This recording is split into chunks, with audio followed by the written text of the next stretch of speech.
വടകരയിലെ പ്രമുഖ ജ്വല്ലറിയായ ഗോൾഡ് സിറ്റിയുടെ 25ാം വാർഷികത്തിന്റെ ഭാഗമായി ഫെബ്രുവരി 10-ന് നാളെ സർഗാലയിൽ മെഗാ ഷോ സംഘടിപ്പിക്കുമെന്ന് മാനേജ്മെന്റ് പ്രതിനിധികൾ വാർത്താ സമ്മേളനത്തിൽ അറിയിച്ചു. വടകരയിലെ ഗോൾഡ് സിറ്റി 25 വർഷം കഴിഞ്ഞിരിക്കുകയാണ്. അതിൻ്റെ ഭാഗമായി വടകര ഇരിങ്ങൽ സർഗാലയിൽ ഒരു പരിപാടി സംഘടിപ്പിച്ചിട്ടുണ്ട്. ആ വിവരം നിങ്ങൾ അറിഞ്ഞിരിക്കുമല്ലോ.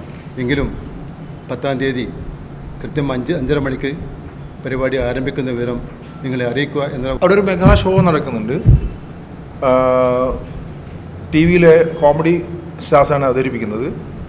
പിന്നെ അതുപോലെ ഗാനമേള, പിന്നെ കുറച്ച് ഡാൻസുകൾ, ഇങ്ങനെ ഒരു മെഗാ ഷോ തന്നെയാണ്. 5:30 മണിക്ക് സ്റ്റാർട്ട് ചെയ്യും. കസ്റ്റമേഴ്സിന് വേണ്ടി മാത്രമാണ്. നമ്മളിതുവരെ സഹകരിച്ച കസ്റ്റമേഴ്സിന് വേണ്ടിയിട്ടാണ്. ഗോൾഡ് സിറ്റിയിൽ ഏറ്റവും കൂടുതൽ നമ്മളിപ്പം ചെയ്തുകൊണ്ടിരിക്കുന്ന സംഭവം എന്ന് പറഞ്ഞു കഴിഞ്ഞാൽ ലൈറ്റ് വെയ്റ്റിൻ്റെ കളക്ഷനാണ്. ഇപ്പോൾ കല്യാണ പാർട്ടിയൊക്കെ എന്ന് പറഞ്ഞു കഴിഞ്ഞാൽ പണ്ടെടുത്ത പോലെ ഒന്നും എടുക്കാൻ പറ്റില്ല.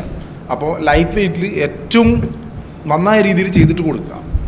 അത് മേക്കിംഗ് ചാർജ് വളരെ കുറച്ചിട്ടു. നമ്മൾ ഏറ്റവും ചെറിയ രീതിയിൽ പണ്ട് മുതലേ സ്റ്റാർട്ടിങ് മുതലേ ഏറ്റവും കുറഞ്ഞ മണിക്കൂറിലാണ് നമ്മൾ ചെയ്തുകൊണ്ടിരിക്കുന്നത്. ആ ഒരു വിശ്വാസ്യത കാത്തു സൂക്ഷിച്ചില്ല. നമ്മൾ 25 വർഷമാകുമ്പോൾ, അത്രയും വർഷങ്ങൾ നമ്മൾ നോക്കുമ്പോൾ ആ ഒരു വിശ്വാസം കൊണ്ടാണല്ലോ. പിന്നെ ലേറ്റസ്റ്റ് ട്രെൻഡ് ഡിസൈൻസ് ഉണ്ടാവും. അത് മറ്റുള്ള വൻകിട ജ്വല്ലറികളെ അപേക്ഷിച്ച് നമ്മളെടുത്ത് കൂലി കുറച്ചിട്ട് നമ്മൾ കൊടുക്കുന്നുണ്ട്. അവർ ചെയ്യുന്ന സമയത്ത് അതിന് കൂടി അതിനൊരു ബ്രാൻഡ് വാല്യൂ വെച്ചിട്ടുള്ള റേറ്റ് കൂടുതലും നമുക്കാവുമ്പോൾ അതില്ല. നമ്മൾ കൂടുതലും പരസ്പരം അറിയുന്ന ആൾക്കാരാണ് നമ്മൾ കസ്റ്റമേഴ്സ് ഏറ്റവും കൂടുതൽ.